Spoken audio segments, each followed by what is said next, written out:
What's up, everyone? Welcome on the Open Podcast with Michael. Today, I feel blessed to share an episode and a conversation I had with Quiggy. Quiggy is a dear connection of mine. He is a self leadership coach and mindfulness teacher who helps young leaders serve with joy and confidence. He guides his clients and communities in healing with mindfulness and self love while developing integrity and purpose.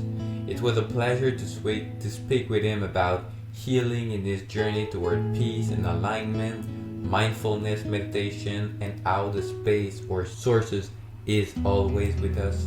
We talk about abundance, processing trauma, being with pain, and instead of judging it as wrong, just loving the shit out of it. It was an eye opening conversation, and I had a beautiful 1 hour and a half with this guy. If you want to connect with him, all of his link will be in the show notes. Always, it was a pleasure to be open. This guy was really open with us and he shared with vulnerability. So I hope you will have an amazing podcast, and if it's aligned with you, if something resonates with you, and if you just want to support me on my vision to bring more and more people, to inspire people to just share love and share consciousness and just having fun and connection, please share and let a review and let a comment. It will help my vision to be spread. So thanks again and have a great podcast. Hi, good morning, Quiggy. How are you? Good morning. I'm doing well. I'm really happy to be here. Thank you very much for having me. Yes, it's a pleasure. It's a pleasure to have you here. So basically, we connected maybe 1 month ago after we both went into a free webinar with Preston Smile about spirituality, abundance, money, and just like freedom. And I asked the questions, and you reach out to me afterward, and we start having beautiful conversation because I think that we connect on some topic. So Yeah. let's maybe we can just start here. Like, what is abundance for you, and why were you there at this spiritual conference? Yeah. No, that's a great question. I will say that I am more a student of abundance currently than I am a teacher of abundance, and that's okay. But I will give some thoughts on where I land. And super grateful to Preston Smiles, who obviously you and I both resonate with his authenticity and realness, but also his desire to serve and equip us with the capacity to serve ourselves. Hmm. What I'm learning about abundance is how self-generated it is, and I think there's a parallel to the work that I've been doing with mindfulness for some time in my life, which is really about making the U-turn back to ourselves, because I think we're wired and vulnerable to leak our attention and our energy into the outside world. And in this day and age, the culture that we are conditioned in is really teaching us to seek something outside of ourselves for happiness, for fulfillment, for safety, whether that's money or pleasure or romance. And as we grow up, we go down this pathway of continuing to evidence and condition the tendency to look out there for our abundance. And mindfulness and these abundance practices, and what I'm really reconditioning myself to do better and better, is to make that U-turn and to be able to love and energetically create within ourselves all of the conditions for the circumstantial abundance that we want. Like, we want the money, we want the outcome, we want the job, it's whatever it is, but it's the feeling, and it's self-generated, and there's this well of love and possibility within each of us. But if we're looking for it out there, we're constantly burnt out and exhausted because it's not out there. It starts in here. And what was the shift for you to go from it's out here to it's in there? Yeah, I think it's not a singular experience. It's a healing in growth and abundance are not linear journeys. It's 2 steps forward and 1 step back and 3 steps forward and 10 steps back. And, life is It's a hell of constantly, a journey. what did you say? It's a hell of a journey. It's a hell of a journey. Life keeps presenting you with reminders of the ways in which you are not dialed in and consistent or healed.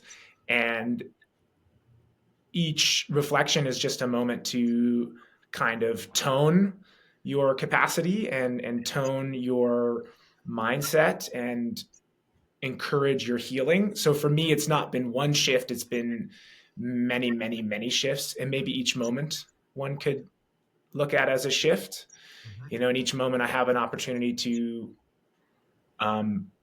either kind of get pulled into the reactivity of the unconscious mind, which is, again, typically looking for something out there, trying to control something out there to create peace within, an exhausting and often futile pattern, but understandable with our human conditioning. So I think the shift for me, I think the shift for anybody who's in this process is seeing each moment as an opportunity to shift and making these little tiny incremental shifts that over time with practice shift the baseline. So I'm in it, and this morning I was in my head about something that I wanted to be different in life. And it took me some time to walk and kind of shift back to me and that abundance mindset and that center positioning in myself. So one shift, many shifts. We can have big shifts that wake us up and really move the needle forward. And every moment's an opportunity to practice. That's beautiful, and I'm curious if you are open to share with this thing that you went through this morning.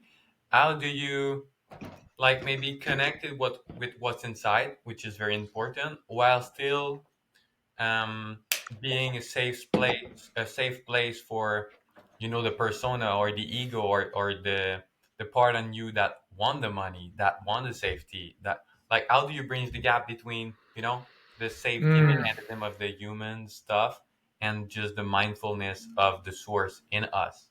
Because I've, yeah. I've heard someone said at one point, money is like your resources return into sources, and I find that beautiful. Mm, I find that very powerful. mm, So I wanted to have your hint on, yeah, how do you connect with it while still having a space for humanness to come.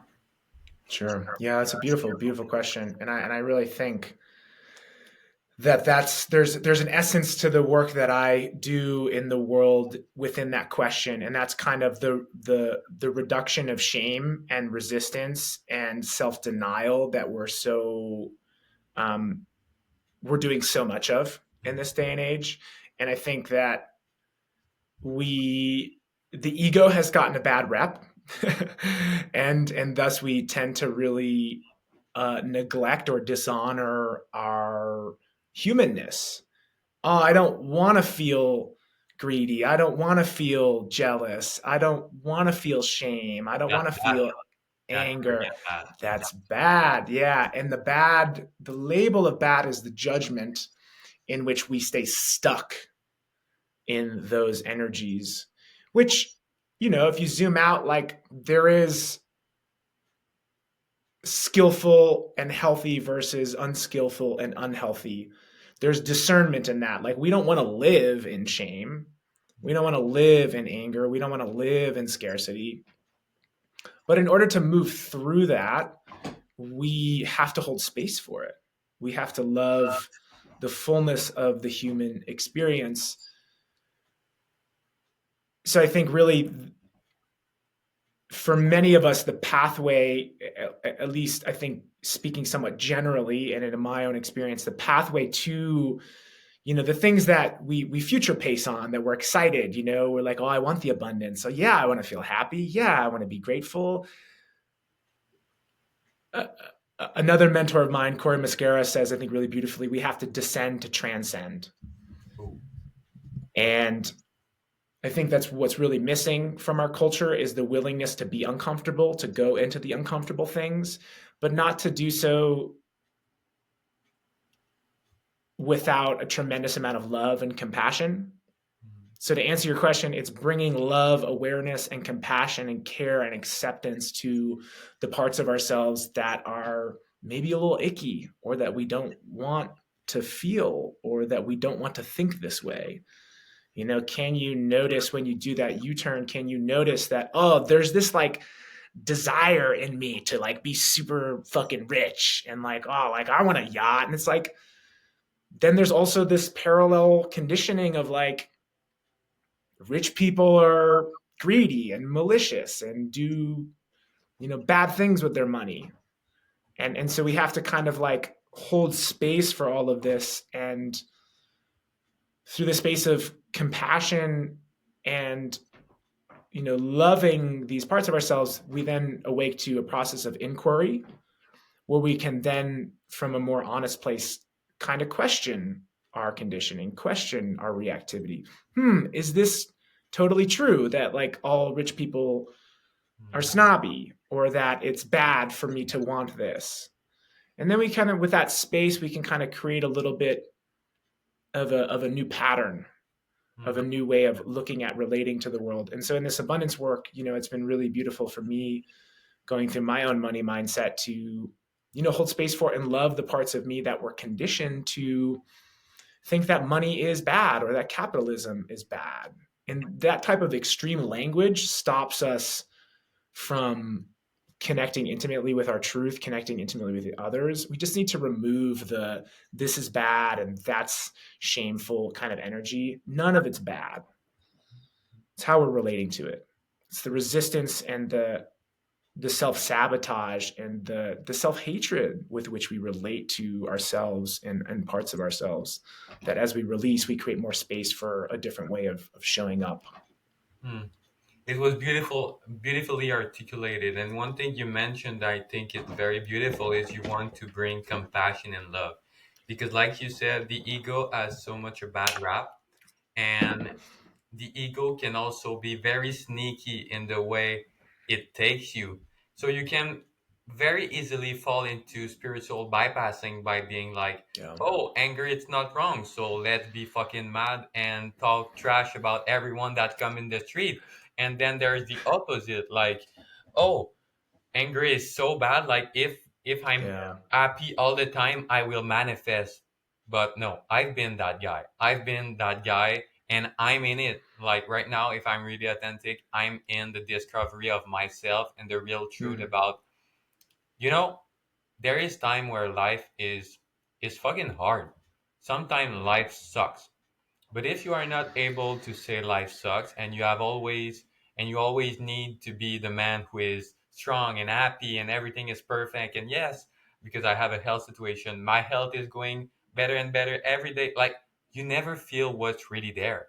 But like you Mm. said, if you bring love and compassion to what you are living while still not attaching to those emotions, there's come the presence with the peace and not the demonization of the ego, which Yeah. was beautifully articulated with you. And I just want to make a parallel because we were chatting about our healing journey on Instagram before this episode. I'm on my home right now, and you said that you had yourself a big experience of healing and injury or sickness. I didn't remember what exactly it was. I think you were into sport Mm-hmm. yourself too.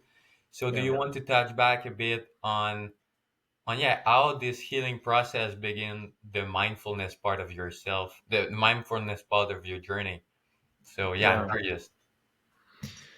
Yeah. So I started meditating when I was 23, and I went on my first silent retreat outside of New York City. It was a 5-day loving kindness retreat, and it just cracked my world open. It just cracked my heart open. I was like, oh, whoa, this is some This real is shit.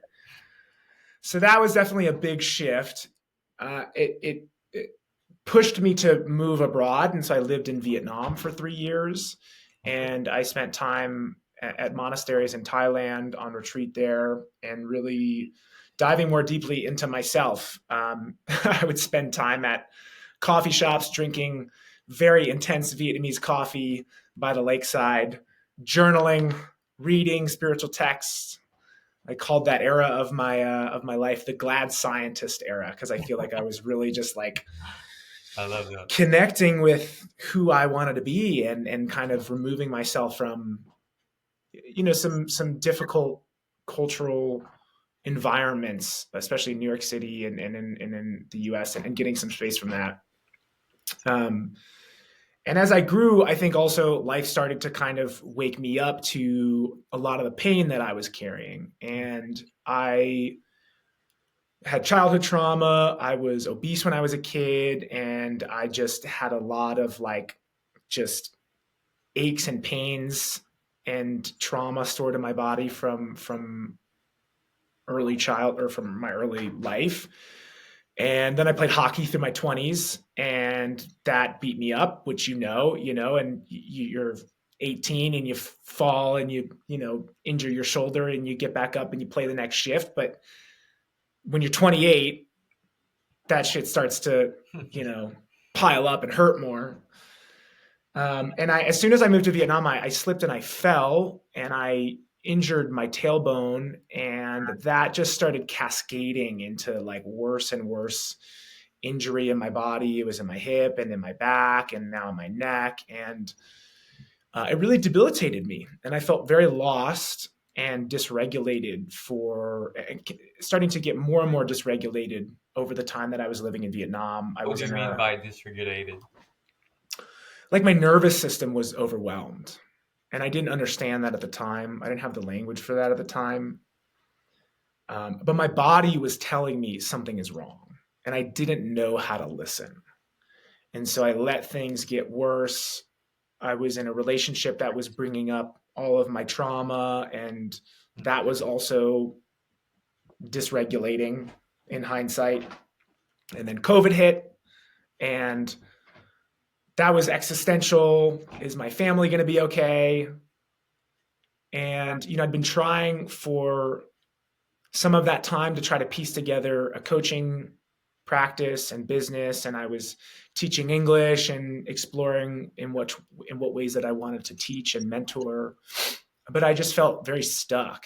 And in terms of big shifts in my life, there was this moment, sometime around maybe April of 2020, where I was just so beat up and so confused and felt so helpless and powerless to be able to heal my body and my spirit and my relationship.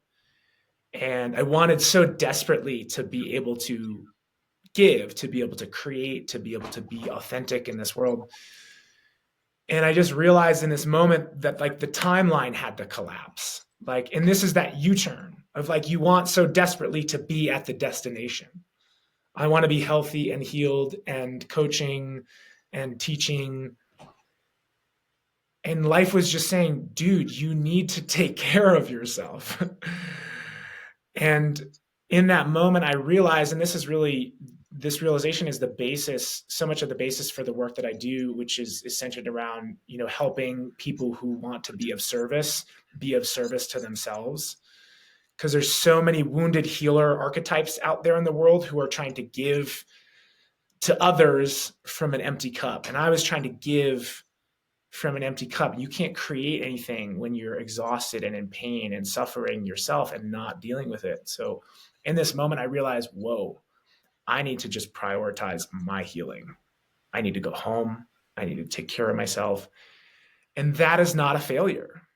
That is a step in the direction of my contribution, which is deep down my heart's desire and what I know that I am here to do and love to do and get a lot of joy from. And I could not do that from a place of constant exhaustion and burnout and pain and dysregulation.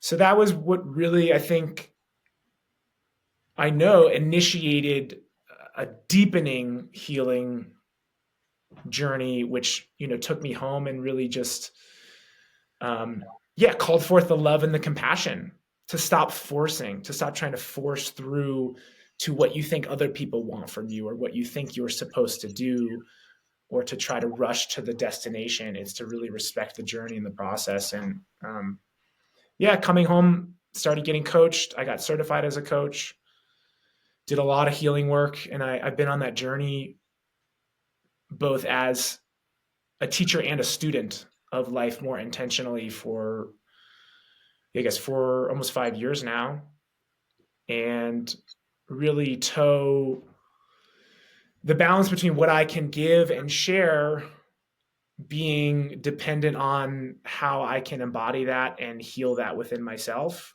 Am I practicing what I'm preaching? And I believe that that is inherently interconnected. You know, you cannot go out there and express something to someone that you have not expressed within yourself, or at least have started to express within yourself. So I'm deeply committed to my healing practice. It's what lights me up more than anything. And then it equips me to be able to show up and offer that to others. And I've had many other moments of shifts. A breakup recently has taken me to a whole nother level. And I respect the nonlinear journey and that it's a lifelong process, and at times harrowing one, but a very fulfilling one. Man, you cracked my heart right open. Let's go. You know what? Last week I had that moment Mm, because I'm on my between 2 and 3 years of pain, sickness, and stuff like that, and all the life that I think I was meant to live gone. And mm, I am at a point like you where I want to serve and be fulfilled and express love, but I am still in my journey of recovery. And I'm trying to build the coaching business. I'm trying to do my podcast. Everything come from a place of fuck, I'm tired of this and I just want to live um and to give and to express. But there is the moment, the present moment, which is asking me to surrender and mm, to trust that it will be all right. But that's fucking damn it so hard for me right now. And last week I fell in tears. I fell in tears because for the first time in my life I was faced with hopelessness mm, and lack of trust. I was like, I know I have the potential to help people and to build something that is really authentic for me, but I don't know why life you're like it don't flow right now. And I don't know why, but I will choose to surrender. And then I slow down my project of the podcast. I slow down my coaching stuff. I slow down another project I was in. And I said, all right, buddy, if you need my time, if you need my attention, you got this. But that was the hardest thing I've ever done in my life, honestly. mm, And why it cracked me so open because I saw and I sensed where you came from and the authenticity behind your sharing. And that really touches me because you I can sense that you have a nervous system that is regulated right now. But sometimes, right now it is. yes, right now it is. But sometimes we want the fruit of life, but Mm, the fruit is not ready. And if mm, God will deliver this fruit, it will be like, nah, not tasty at all, not sugary, not. But we just have to trust. And talking about trust and surrender, how was the grief process around that? Because to surrender and to trust something that you don't know, and all the things you think you have to do, and all the things you think you have to be and have, so you can step into your journey, is not necessarily what the universe asked for you at that time. What was the process looking like for you? Were you conscious at that time? How did you face a point where you were like, you know what? I have to take care of myself. It's not, oh, I can do the both at the same. I can grind it out or whatever. Like, how was the process was for you? yeah. Well, first of all, I just want to reflect that I see you showing up and not just being so incredibly generous to the world around you, but also having the courage to be generous to yourself and to slow down. And I want you to know that you are a gift to the world around you, to me. To create this space for us to connect is a beautiful, beautiful thing. And that I hope that you continue to be a gift to yourself, because, as you fill your own cup up, it just flows freely for for everybody to experience the goodness that is you. So thank you for sharing that. Thank you for being here and slowing down. And I love the like the fruit is not ready analogy. I think that's beautiful and so on point. And I think it comes back to that conditioning that we have to fixate on the fruits of our labor, to fixate on the outcome, to fixate on getting to the top of the mountain. I'll be okay when. I will be happy when I get to eat the fruit.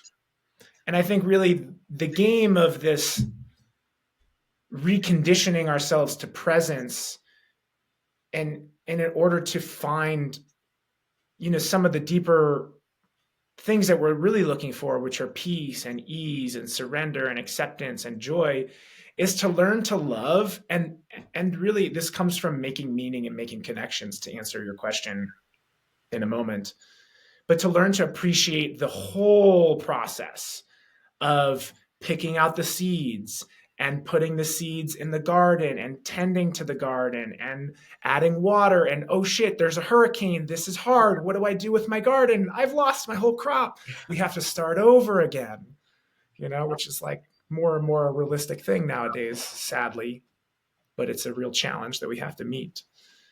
And loving that whole process, and how much joy can I find in the process of bringing the fruits to life, and letting the fruits be brought to life in the experience of enjoying the fruits just be another extra awesome thing.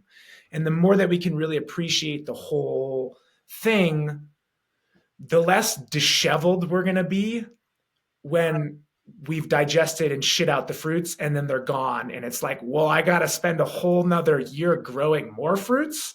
I got to wait till next summer for more. What am I going to do with myself? It's like, that's the pattern we're in.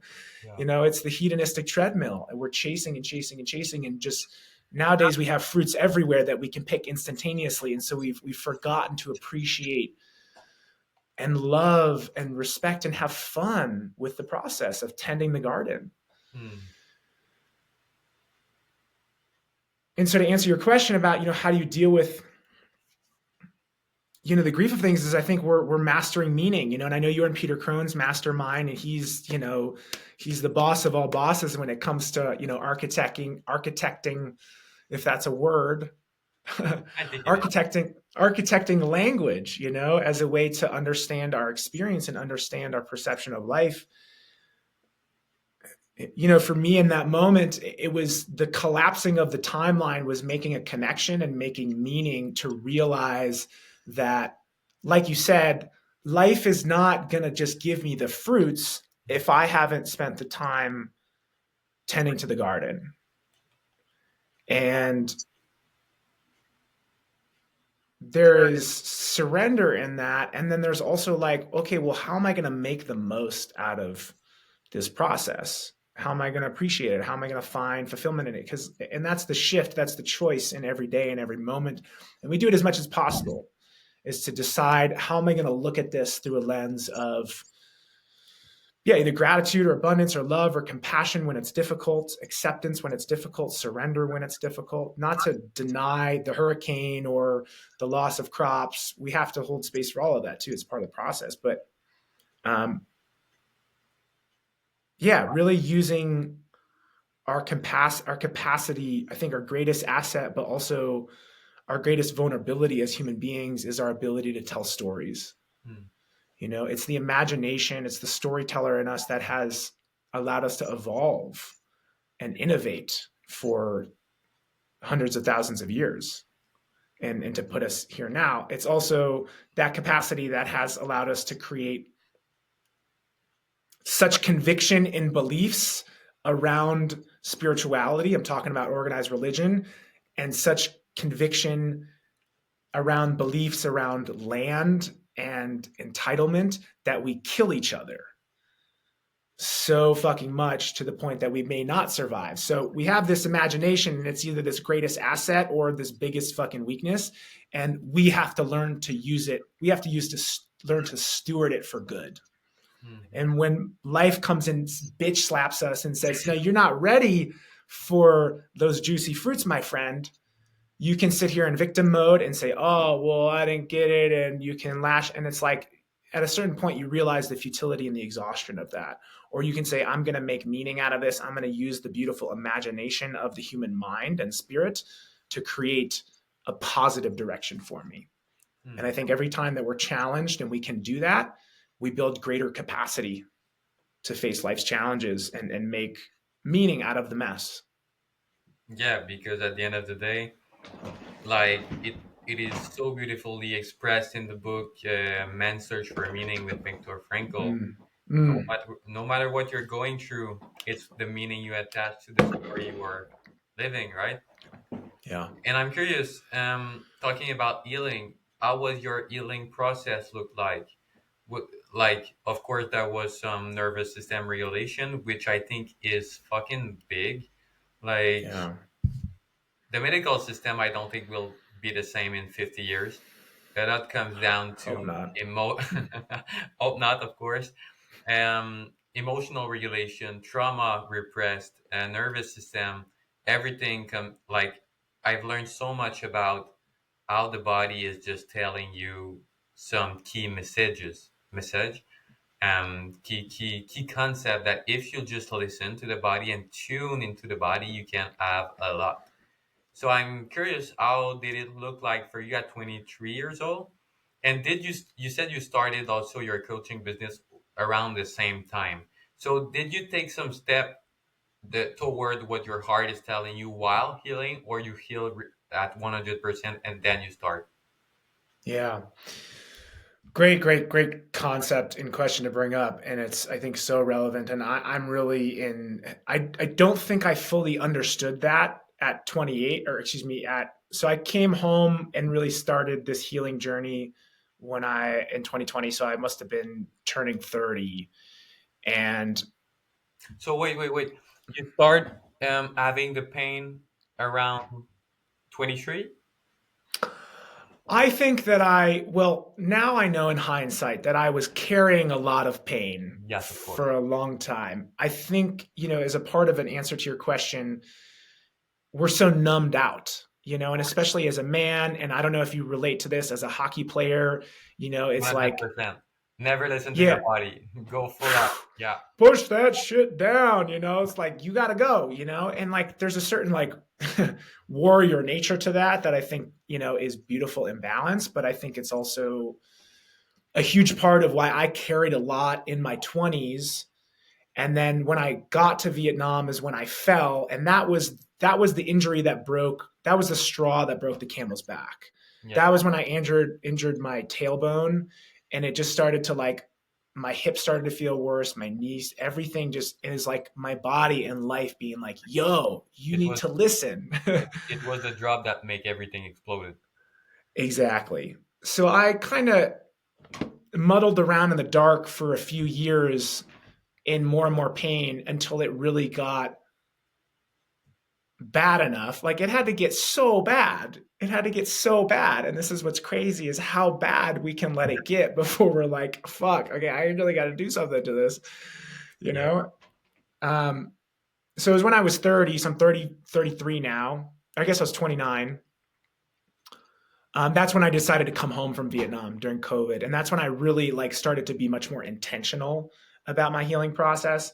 And you asked, did I start coaching? I think something that Peter Crone, who in our masterclass has articulated, or you were in one of them before, but he talks about, instead of solving issues, we're dissolving problems.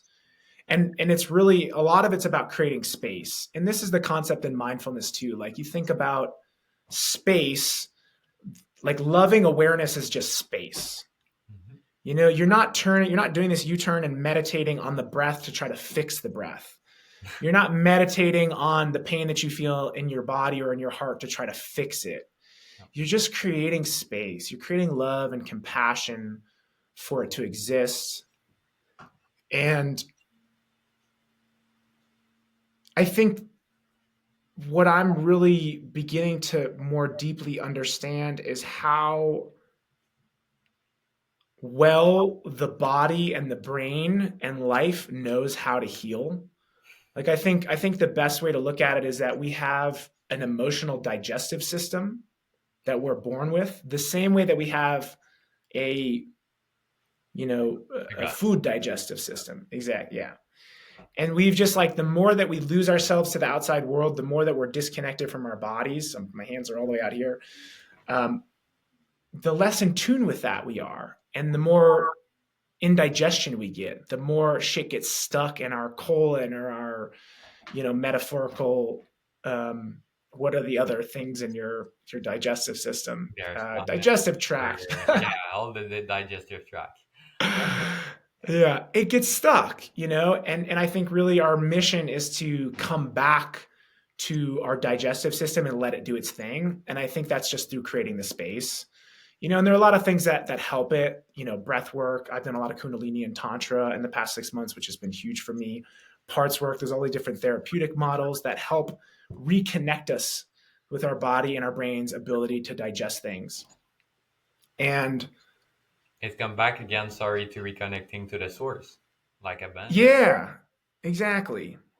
And I think there's both a human level to it, like, which is perhaps depending on how you look at it, but it's like, how fucking magical is this human machine? Like, it's a miracle, So, in some way, shape, or form, the divine intelligence has created this perfectly imperfect thing to be able to handle stuff. And we've just really kind of turned it offline. And the more that we come online through creating space for ourselves, through loving ourselves, through accepting ourselves, I think a lot of these things kind of happen naturally. Mm. So I think when I came home and I just gave myself this radical permission, like permission is such an important concept that we're missing out on these days. Like, give yourself permission. Give yourself permission to heal. Give yourself permission to rest. Give yourself permission to be yourself. We're waiting for someone else to give us permission. No one's going to give you permission. People are going to tell you who they think you should be, and you're going to fight that. So, giving myself permission to come home and heal, it naturally created the space for me to be like, well, what do I want to do if I'm not like trying so hard? Well, I want to get certified as a coach. I want to coach. So this is again kind of coming back to my base concept was that like as we give ourselves permission to heal and take care of ourselves and love ourselves, I think very naturally the space also arises for us to follow our hearts and do the things necessary that we need to do, put ourselves in the position, create the opportunities to actually build what we say we want to build, or contribute in the way that we want to contribute. I couldn't coach before. I couldn't learn to be a coach before I gave myself permission to take care of myself. Mm. And I think that those often need a little bit of balancing in a world that tends to focus on how do I give and go and build first. Well, how do you create space and then let that more naturally arise? It's much more sustainable. You will Mm. burn out much less and you will cause yourself much less pain. And as a result, you'll get to serve people for much longer and in much better quality because you'll be healthy and whole and happy. Mm. So that was my experience of working through that and creating space and yeah, learning more and more about how my body can heal itself.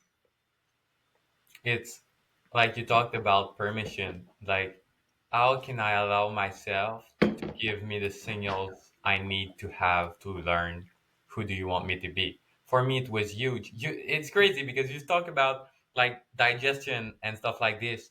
For the last 3 years, one of my main thing is digestion. I have something called gastroparesis, which is super funny. Like your stomach doesn't move, so it's very difficult to have the food you need. And at one point, I connected the dot. I was like, there is something I'm not digesting. It's not about the food. Mm, It's not just about the food. And I started recently, even if I have nausea after a meal, I'm like, I allow the nausea to be there. mm, I allow every part of the feeling to be there.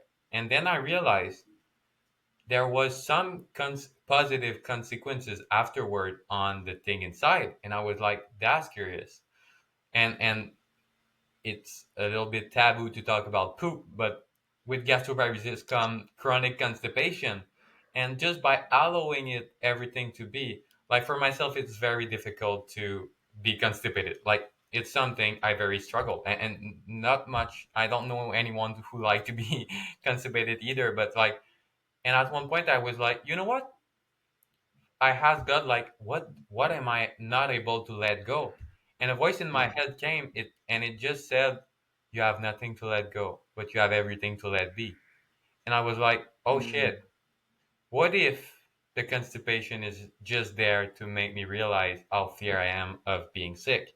What if I can mm, just let every sensation in my body be whatever it has to be without putting a label of it is wrong? mm, It is wrong. And just come back full circle to what you said. When you allow everything to be, when you give permission to be, you create a space, mm, and that space is where you heal. So I'm so grateful that you are an embodied example of what it is to heal, because you can, yes, find, like at the place you were at, you can take like Advils and Tylenol and stuff to and numb the pain, but we numb the pain outside like we numb the pain inside, the anger, the suffering, yeah. the pain, the struggle. But what I love about your message is healing is not about repressing anything, it's about create a space for everything. Mm. Whew. I love it, love it, love it. And Amen. I just go No, I just said amen. ahead. Is that what does that mean? It just Is for that me like a like, phrase? no, amen is like I'm not Christian, but you say Oh, amen amen. at the end of like a prayer or something like that. And I was Oh, I like, thought you. it just it was what coming through my mind. I didn't talk about anything. I was like just, you know, filtering what come through. I thought you said "Hey man," and I was like, "Is Oh, that some French Canadian like phrase that no, I don't no, no, no, understand?" no. No, "Amen" makes total sense. Yes, All right, amen. amen. Yeah, I just love. I want to come back to that because I think, yeah, I want to reflect on that. I just think it's so beautiful that you are able to just be with the nausea and then you get to notice the positive effects of that. Like that is such powerful healing at work. And I relate intimately with something that has been, a symptom of my deeper hurt over the past year and a half has been really intense insomnia. Hmm. And I've been there with that too. it's so hard because it puts you at such a, and I think the constipation is similarly challenging in that there's like, you have a biological disadvantage. Like your body hurts.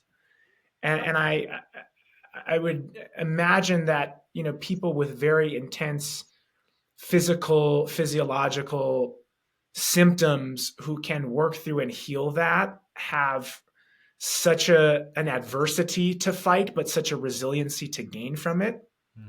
And that's been my experience.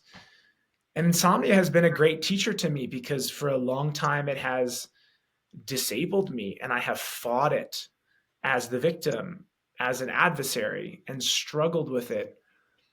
And especially struggled with feeling tired Hmm. on a day where I have something that's important to me and I don't want to be tired.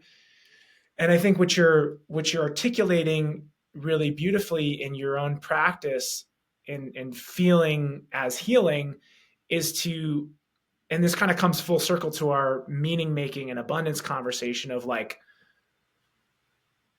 can we feel the sensations without labeling them as good or bad, without the story? Boom. Because it's like, and it's so it's not easy. It's, maybe one of the greatest training grounds on planet Earth is, can we face discomfort? Can we face pain? Can we face difficulty? And notice the tendency to spin a story about it. And the true space creation, the true mindfulness, and I believe the true loosening of the grip that hard experiences have on us comes through dropping the story and just facing, and this is the embodiment, facing the sensations themselves. And like, that's what the emotional digestive system is looking for. It's like, can you drop the fucking story already? Because you're creating so much more suffering and resistance in your mind, Yeah. and inherently in your body and in your spirit. Yeah. And when you can learn to drop that and just accept, wow, I feel nauseous right now. What are the sensations of nausea? Okay, can I be with this? Can I be with this is one of the most empowering fucking questions and practices you can do.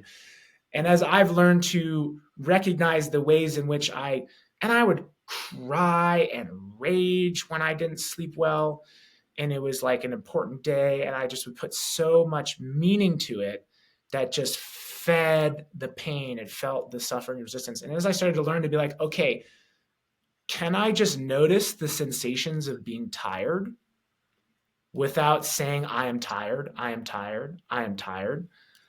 And it's like there's this like radiation feeling like in my thighs and in my chest, and it's not comfortable. It kind of sucks.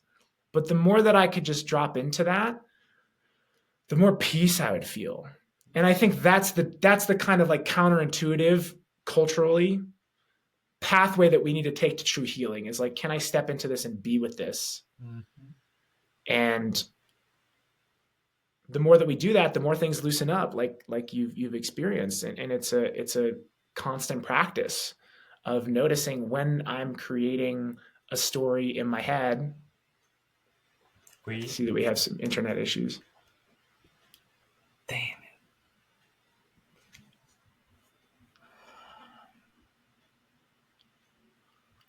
Quiggy, Yeah, are you there? I'm here.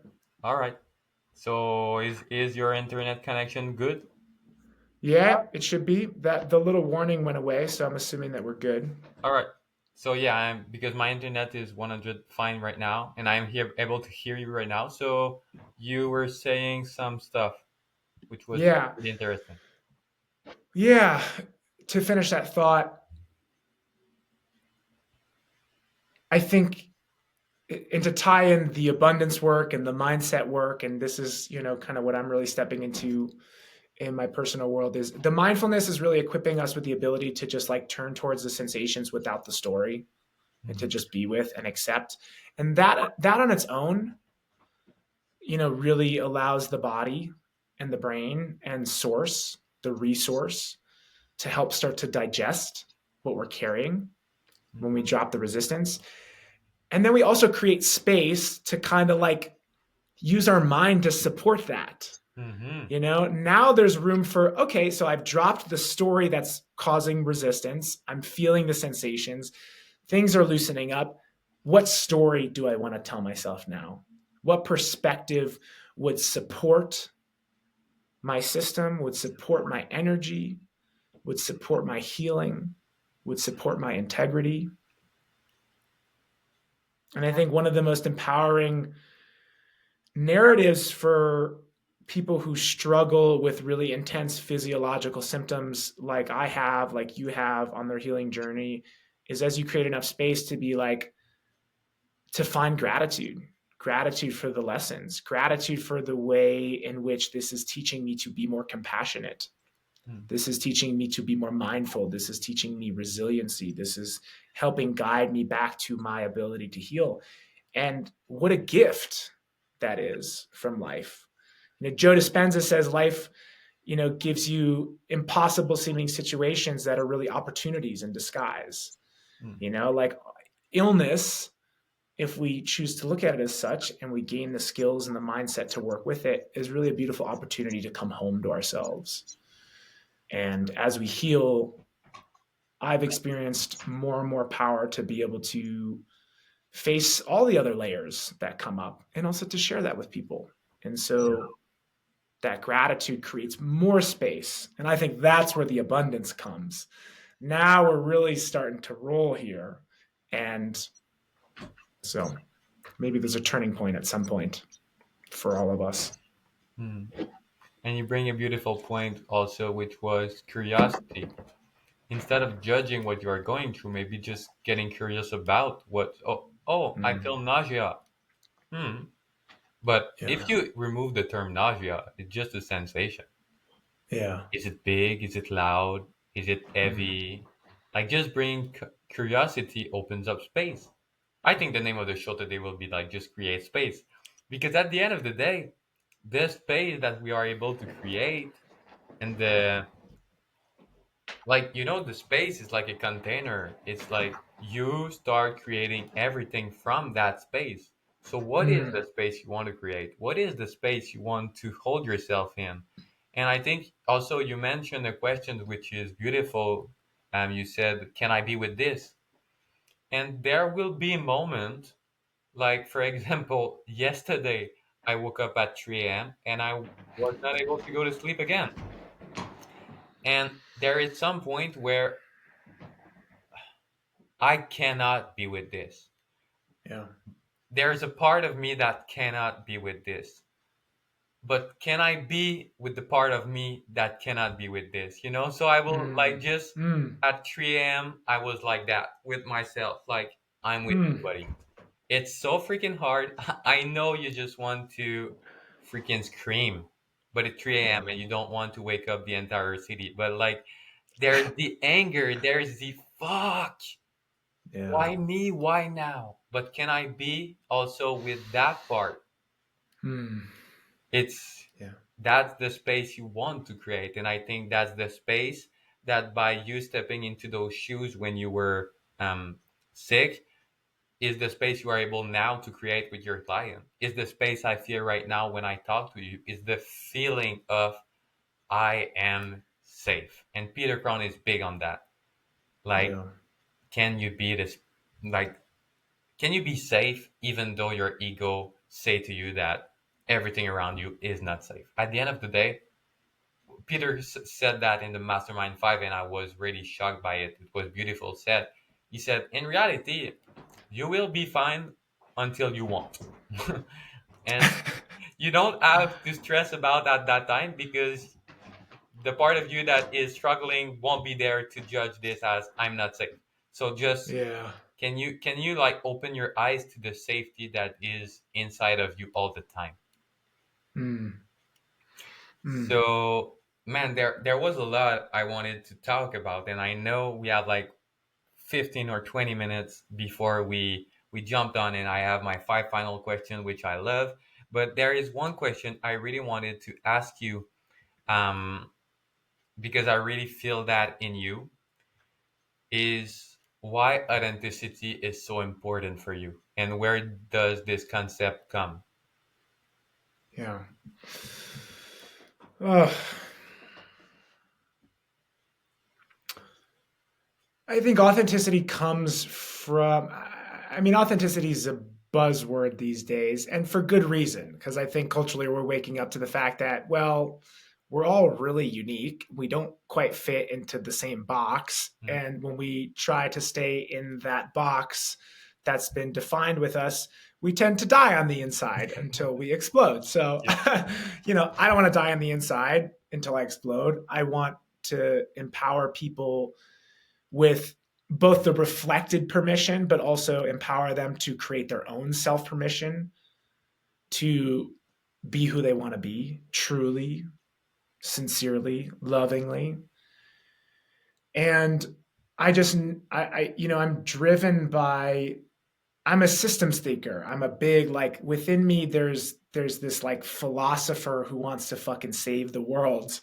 And I love trying to wrap my head around the complexities of an ever evolving world, technologically, culturally, the way that global systems are run. And I just feel intimately the sense that the less authentic we are, the more likely that this ship will sink. Because, and when I say the ship sinking, I mean like humans not making it out of the next 50, 100 years. Because at the end of the day, people chasing a sense of security through a corporate job, and I'm totally knocking at this, one type of lifestyle or the white picket fence or what, like if we're chasing these like boxed in versions of what happiness means, so many people are again hurting as a result, but more importantly to that bigger equation, they're not sharing what they have to share with the world.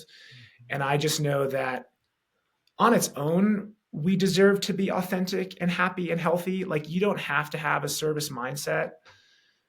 But truth be told, like, even just taking care of yourself and giving yourself permission to really be you makes a difference in Oh, your family and your communities, right? Like, you don't need to have this big fucking mission other than to just be happy and healthy.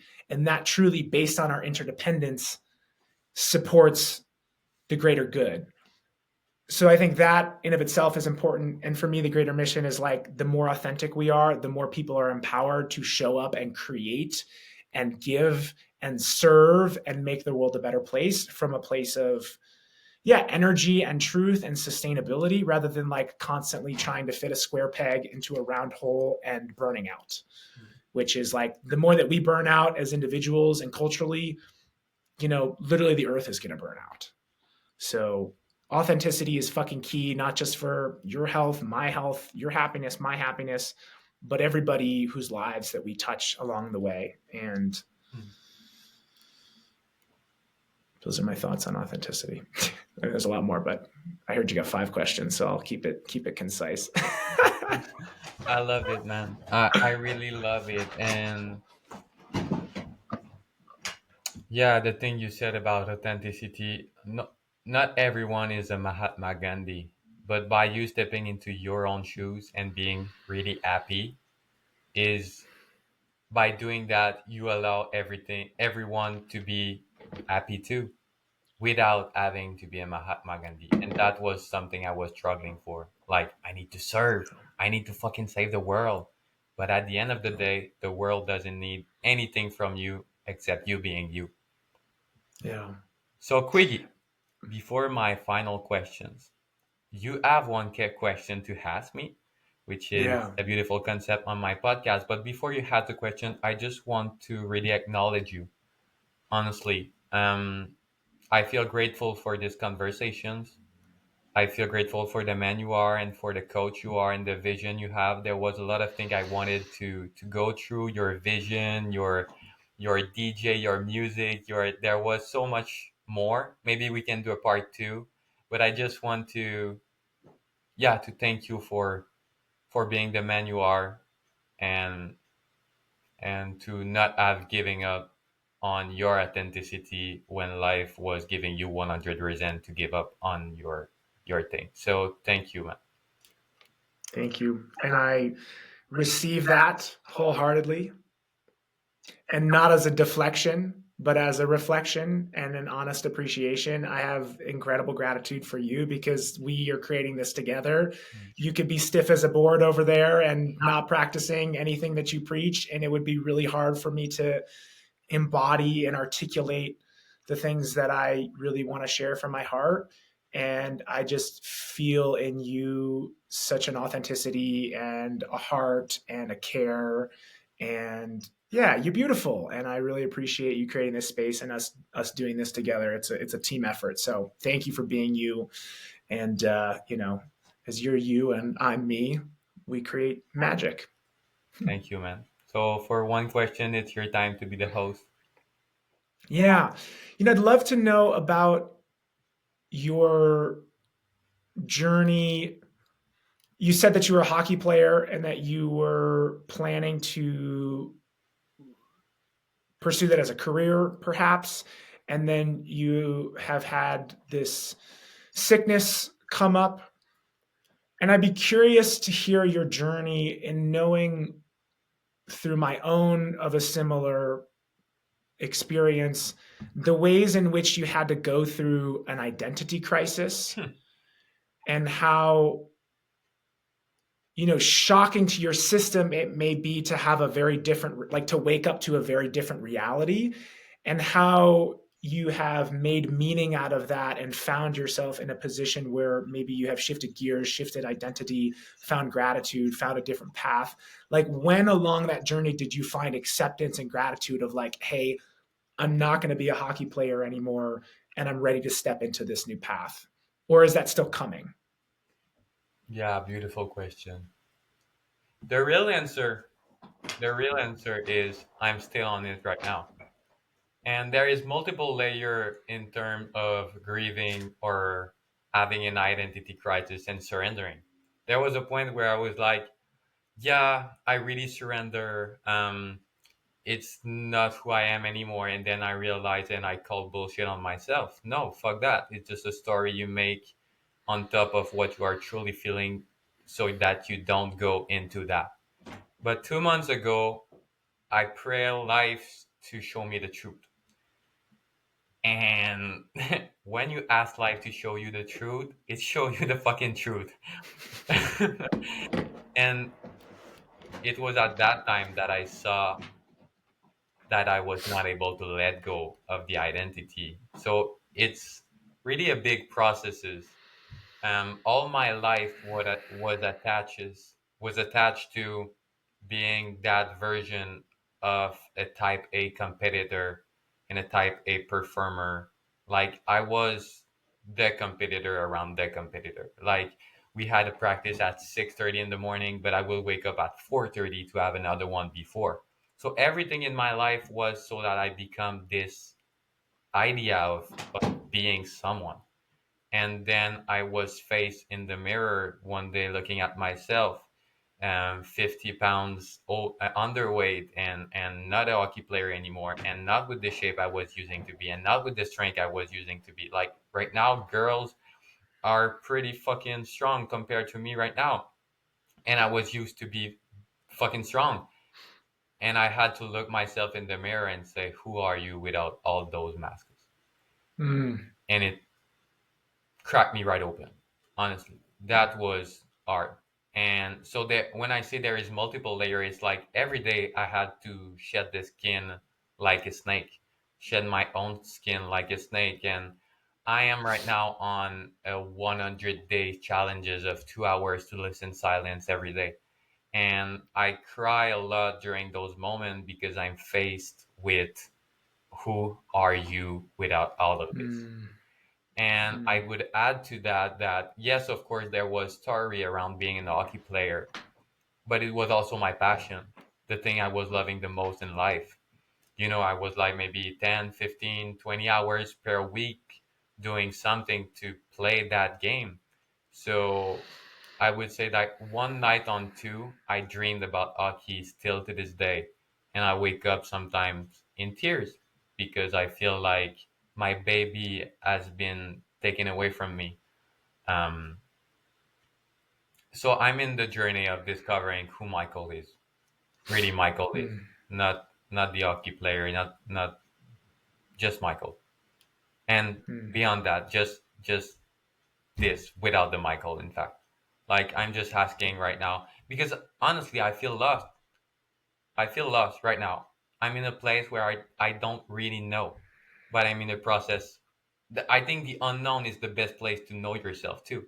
And the silence Mm. is the best place. This spaces of silence is the best place to really see who are you. Mm. I hope it answer your questions. Oof. I have no further comments. Beautiful, beautiful.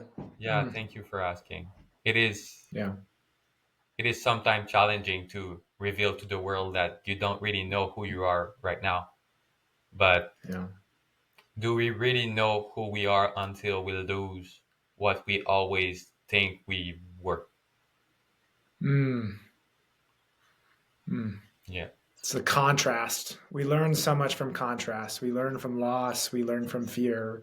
We learn from scarcity. We learn from lack. Yes. It shows us back to where we want to be. And I'll just say, you're on to something. You're on to something. You're vibrant and you have such a gift. So yeah, respect for your bravery to face yourself and face the challenges that you're going through. And yeah, grateful to know you and to Oh, connect with man. you. Thanks. Thanks. Yeah. So finally, the four last question, and no, three questions and one very nice activity, 1 minute activity.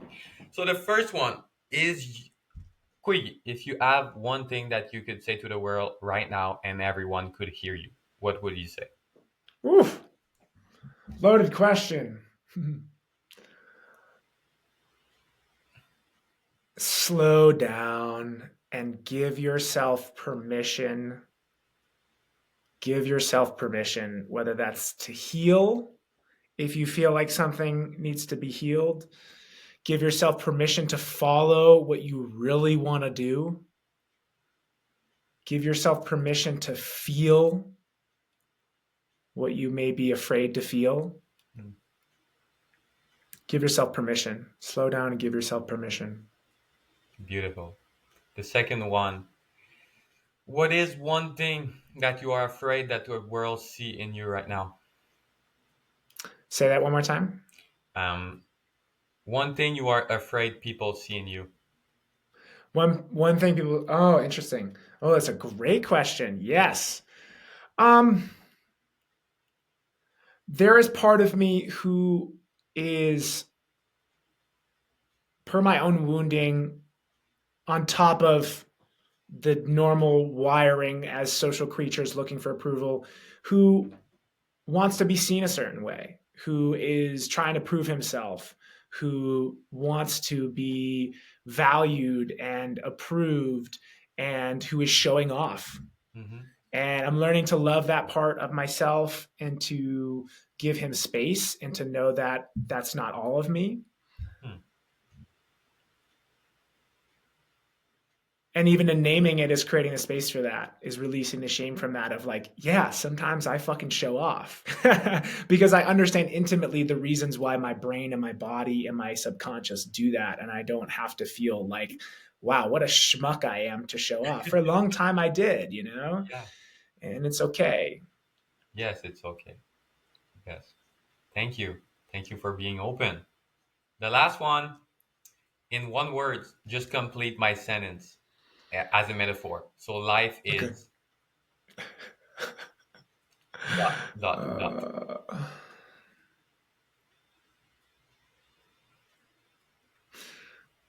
okay, this is one that I was coming up with the other day. So life is like a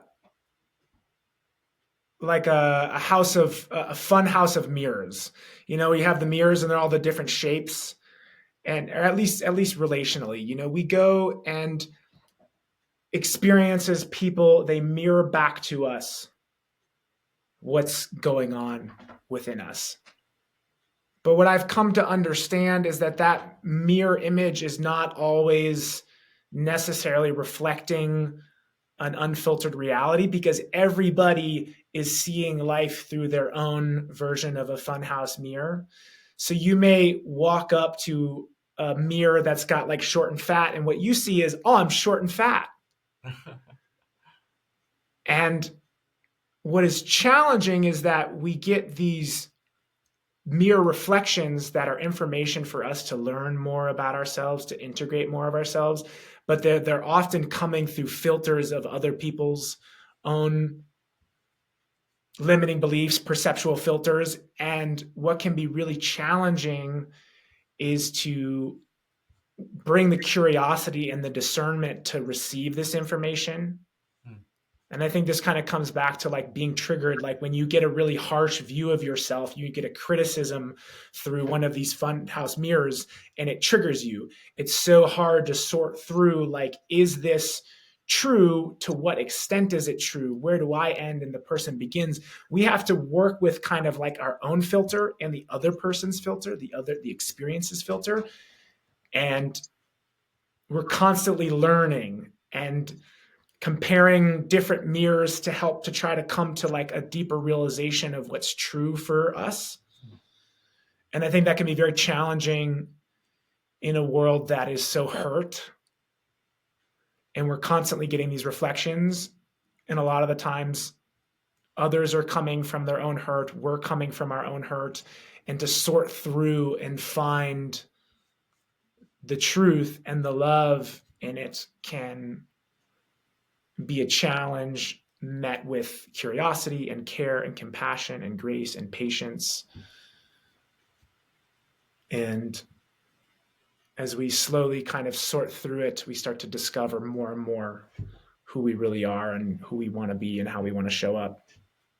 And it can feel super fucking confusing and complicated. It's really the point of the equation.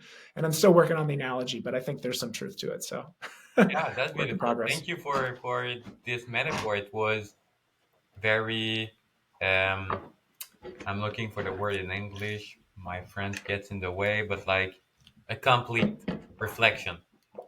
Like Hope it, so. it made sense. Yes, of course. The last one come from a man that I love. His name is Cal Cease. I don't know if you are familiar with him. Mm-mm. So I went to one of his events called the Big One, and this man has created something. It's called a Calego.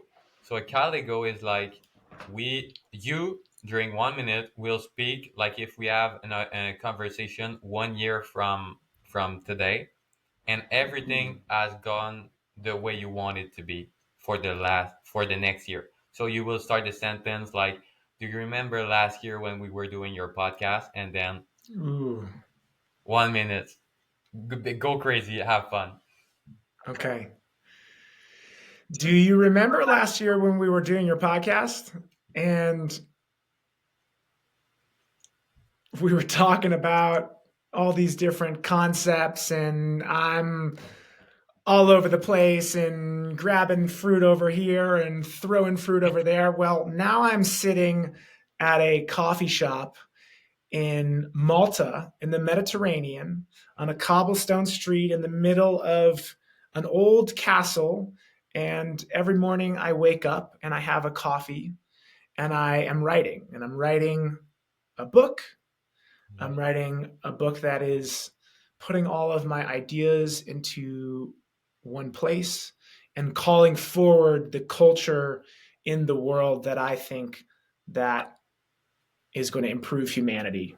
Hmm. And And I'm really excited about it. And I love to write and express, and I'm having a damn good time doing it. And it feels right. And freaking amazing. And what else? I'm freaking curious. There is something else. I know. Uh, there may or may not be a beautiful woman next to me. All right. I'm okay. I'm okay either way. All right. But I'm happy. I'm content. I'm at ease. I can sit peacefully. And it's a joy to be able to serve and connect with incredible clients and communities that I have created and supported. And I feel seen and I feel like I'm in my fucking greatness, and lovingly so. Let's fucking go. Let's fucking go. And I forget it. One of my most important questions. I don't know why it goes out from my mind. My last question, Quiggy. If I pray for you tonight, what should I pray for? Mm. Mm. Please pray that my nervous system continues to heal, that I continue to find more and more peace and acceptance with what's here right now, and that I am able to relax more and more into life in this present moment and enjoy it more and more fully, regardless of circumstance.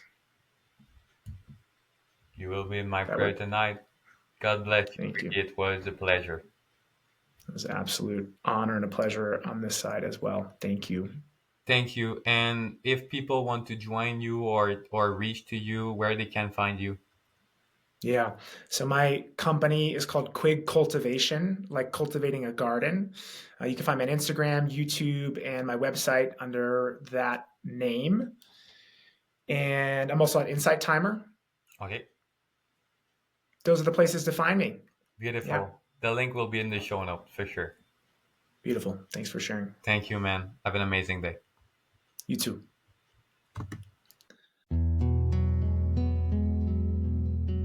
Thank you for all. Thank you if you have taken the time to listen to all of the episode. I hope it resonates with you.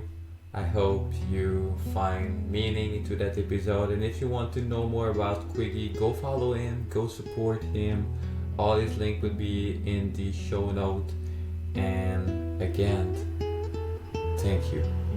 And please let a review, share it, add a comment, give me feedback on what I can improve. Maybe if you have anyone do you want me to bring on this podcast, let me know. Let me really know. I'm open to know. May peace and love be with you, and never forget that you are loved, you are seen, you are heard, and you matter, my friend.